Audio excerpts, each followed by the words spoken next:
بحرین اور کویت میں مختلف جو تنصیبات تھیں امریکہ کی ان کو پھر ٹارگٹ کیا ہے. ایران نے پیٹریائٹ کا جو ایئر ڈیفنس سسٹم ہے لگا ہوا یو اے ای میں ایک دفعہ پھر اس کو ہٹ کیا, اس کی سائٹ کو ہٹ کیا اور سکسیسفلی ہٹ کیا. ریان گرم جو ڈراپ سائٹ کا صحافی ہے اس نے تصویریں بھی اس کی نشر کر رکھی ہیں ایکس کے اوپر اگر آپ جائیں گے تو.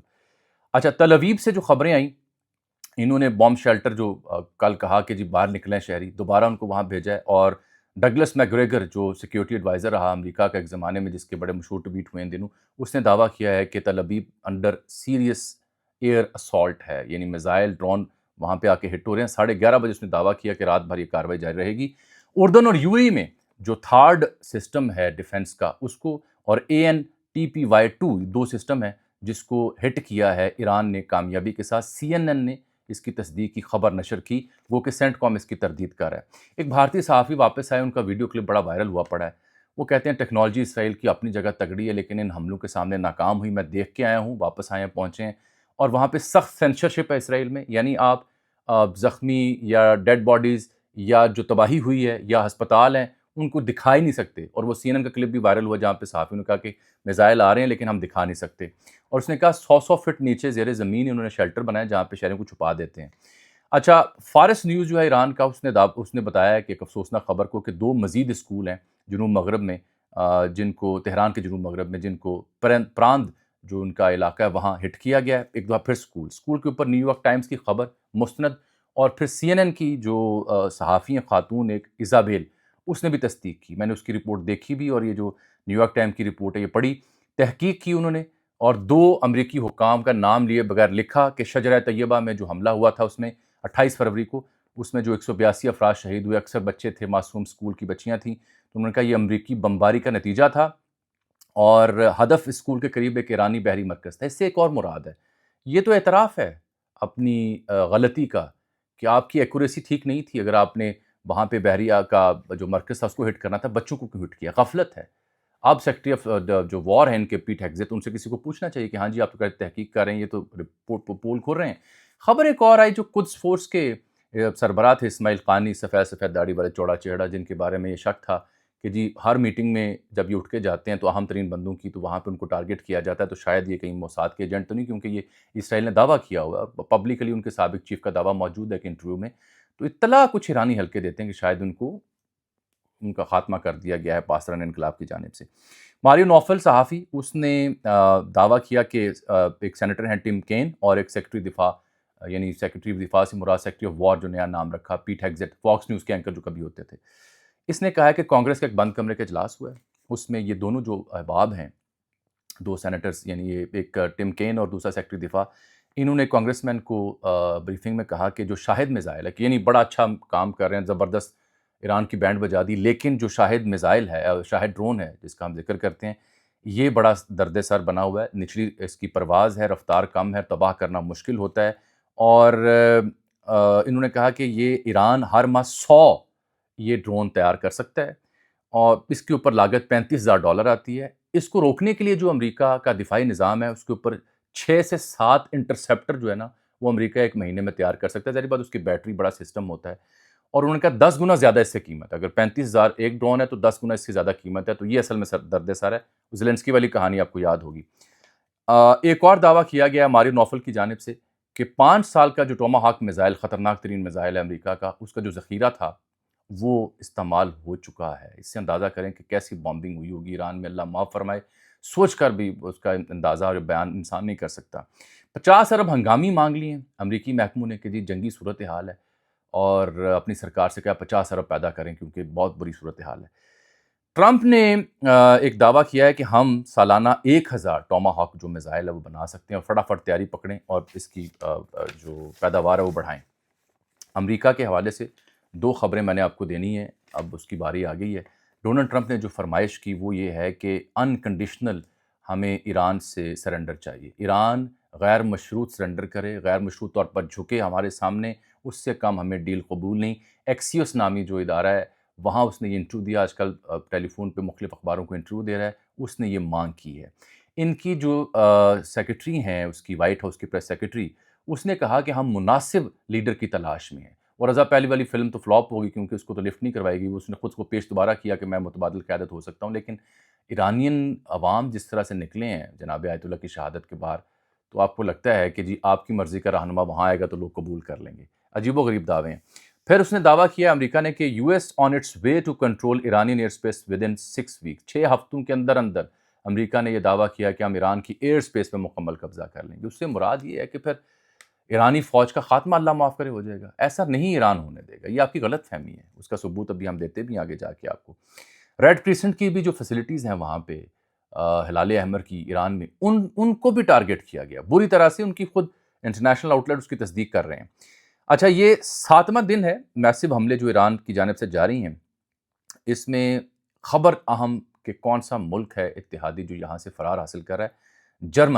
جرمن میڈیا RND نے تصدیق کی کہ بحرین سے جو فوجی تھے واپس بلا لیے گئے ہیں، کویت سے واپسی شروع ہوا چاہتی ہے، جرمن ایمبیسی جو بغداد میں تھی اسے اردن ریلوکیٹ کر دیا گیا ہے، اور 500 سے زائد ہمارے اہلکار جو ہیں وہ تعینات ہیں عراق میں اور اردن میں اس وقت۔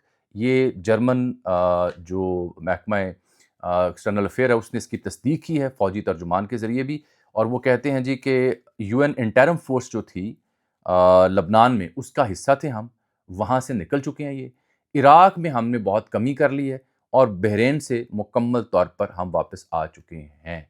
یہ صورتحال ہے اتحادیوں کی۔ ایک رائے یہ بھی پائی جاتی ہے جو دمتری میدووف تھے اور ابھی بھی ہیں بلکہ روس کے جو ہیں ڈپٹی چیئرمین، ان کی جو رشیا کی نیشنل سیکیورٹی کونسل ہے اس کے ڈپٹی چیئرمین ہیں دمتری میدووف، انہوں نے بڑا معنی خیز ٹویٹ کیا جس کا ترجمہ کچھ یوں ہے کہ خلیجی ممالک نے تحفظ کے لیے اڈے دیے نا امریکہ وغیرہ کو، امریکہ نے صرف ایک ملک کا دفاع کیا، اسرائیل۔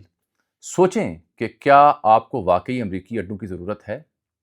یہ اڈے تحفظ نہیں بلکہ ایک خطرہ بن چکے ہیں، یہ انہوں نے ٹویٹ کیا۔ اچھا، فائنینشل ٹائمز نے اور واشنگٹن پوسٹ اور رائٹرز نے دو، فائنینشل ٹائم کی تو خبر میں نے پڑھی، اس نے یہ دعویٰ کیا کہ روس اصل میں ہیلپ کر رہا ہے ایران کو to target US military assets in Middle East, کہ مشرق وسطیٰ میں جو ان کے ایسٹس جو بیسز ہیں جہاں پہ بڑی کامیابی سے درستگی کے ساتھ ایران حملہ کرنے میں کامیاب ہو رہا ہے، تو اس کی بنیادی وجہ وہ کہہ رہے ہیں کہ روس ان کو ہیلپ کر رہا ہے۔ تو مجھے اس سے یاد آیا کہ وال اسٹریٹ جرنل کی خبر پھر گوگل پہ مجھے نظر آئی اچانک 2025 کی، وہ خبر یہ تھی کہ امریکہ یوکرین اور روس جنگ میں یوکرین کو انٹیلیجنس فراہم کر رہا ہے۔ وہ بعد میں لاوارث چھوڑا، پھر زیلنسکی نے صاحب برابر کیا، کل کہہ کے کہ مجھ سے مدد مانگ رہے ہیں کہ شاہد ڈرون سے کیسے نمٹنا ہے۔ تو یہ اگر امریکہ یوکرین کی انٹیلیجنس کر سکتا ہے تو یہاں پہ رشیا کیوں نہیں کر سکتا؟ تو طریقہ رشیا اور چائنا کے لیے امتحان ہے، اگر تو انکنڈیشنل سرنڈر اور ٹرمپ نے بیڑا غرق کر دیا اس خطے کا تو ظاہری بات ہے کہاں جائیں گی باقی طاقتیں؟ تو تعاون تو ہوگا۔ بارکیف یہ معنی خیز ان کا ٹویٹ تھا دمتری میدووف کا۔ مجھے اس سے انڈونیشیا کے حکام بھی یاد آ گئے، انہوں نے سب سے پہلے حامی بھری تھی بورڈ آف پیس میں جانے کی، تو انہوں نے کہا ہے کہ اگر بورڈ آف پیس سے فلسطین کا فائدہ نہ ہوا تو ہم اس سے وڈرا کر لیں گے۔ بڑی ٹھوک بجا کے انہوں نے اسٹیٹمنٹ دی، ان کے عوام نے اسے بڑا سراہا ہے۔ اچھا، یہ واشنگٹن پوسٹ دوسرا ادارہ جس نے تصدیق کی کہ غیر معمولی حد تک جو درست حملے ہیں اس کے پیچھے روسی خفیہ اداروں کا تعاون حاصل ہے۔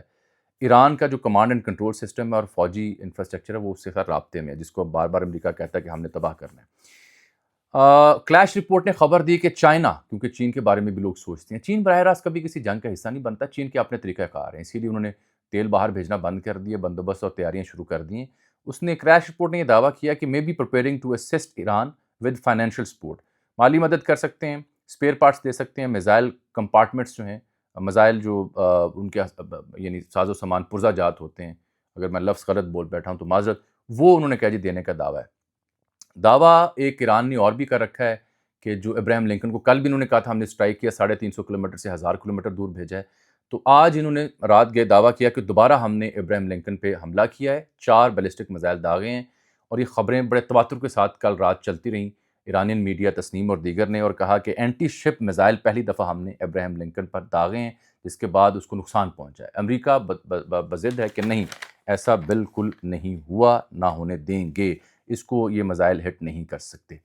2 چیزیں اور تھیں جو اسرائیل کے حوالے سے میں نے بیان کرنی تھیں۔ ایک تو یہ ہے کہ اسرائیل نے حزب اللہ کا جو کمانڈ سینٹر ہے بیروت میں اس کو ٹارگٹ کرنے کا دعویٰ کیا ہے، داہیہ کا علاقہ ہے جنوب مشرقی جو لبنان کے معاملات ہیں وہاں، اور کوئی 217 افراد لبنان میں بھی شہید ہو چکے ہیں۔ کل اسرائیل نے اس علاقے میں زبردستی انخلا کی کوشش کی تھی، اور اسرائیلی ایک وزیر نے بڑا عجیب بیان دیا، کیا انسانیت ختم ہو جاتی ہے ایسے بیانات پڑھنے کے بعد کہ خان یونس کا جو حال کیا تھا غزہ کے جو جنوبی علاقہ ہے، ویسا صورتحال ویسی یہاں بھی ہو سکتی ہے لبنان میں۔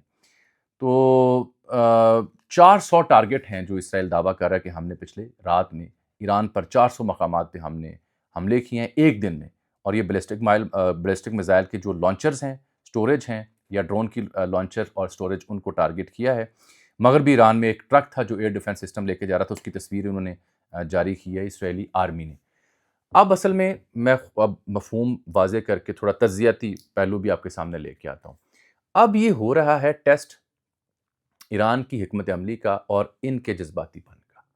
ایران کی حکمت عملی بڑی سوچی سمجھی اور تسلی بخش اس لیے ہے کہ ایران کے اوپر یہ کوئی اچانک افتاد نہیں آئی۔ ایران نے 2 دہائیاں یہ دیکھا، سہا اور تیاری کی ہے۔ ان کو علم تھا ان کے ساتھ کیا ہونا ہے، دے نیو، جیسے آیت اللہ صاحب کے بارے میں بھی کہا جاتا ہے۔ تو ایران نے بندوبست ایسا کیا ہے کہ اس کو لمبا کھینچا جا سکتا ہے، اسی لیے انہوں نے یہ جو کہنا کہ ان کے میزائل یا ڈرونز ختم ہو گئے ہیں، کہانی اس کے برعکس ہے۔ کیلکولیٹڈ چلیں گے تاکہ لمبا چل سکے، اگر لمبا چلنا مجبوری ہو چکی ہو۔ لانچر موویبل ہیں، 25,000 سے زائد ہیں پورے ملک میں، اسی لیے ایک ٹرک جو موویبل تھا، نشاندہی ہوئی تو اس کو انہوں نے تباہ کیا اسرائیل نے۔ اس کے علاوہ زیر زمین فیسلٹیز اتنی گہری ہیں کہ کوئی بھی باموں سے تباہ نہیں کر سکتا، اور امریکہ نے زمینی فوج بھیجنے سے تو کل ہی یوٹرن ٹرمپ نے لے لیا تھا۔ تو مجھے نہیں معلوم کہ امریکہ اپنی مرضی کا بندہ ایسے کہاں نافذ کر سکتا ہے بغیر فوجیں اتارے، اور دوسرا ایران کا مکمل جو سسٹم ہے وہ کیسے تباہ کر سکتا ہے صرف ایریل سٹرائکس کی وجہ سے، کیونکہ ایران نے اسی کی تیاری کر رکھی ہے سالہ سال سے۔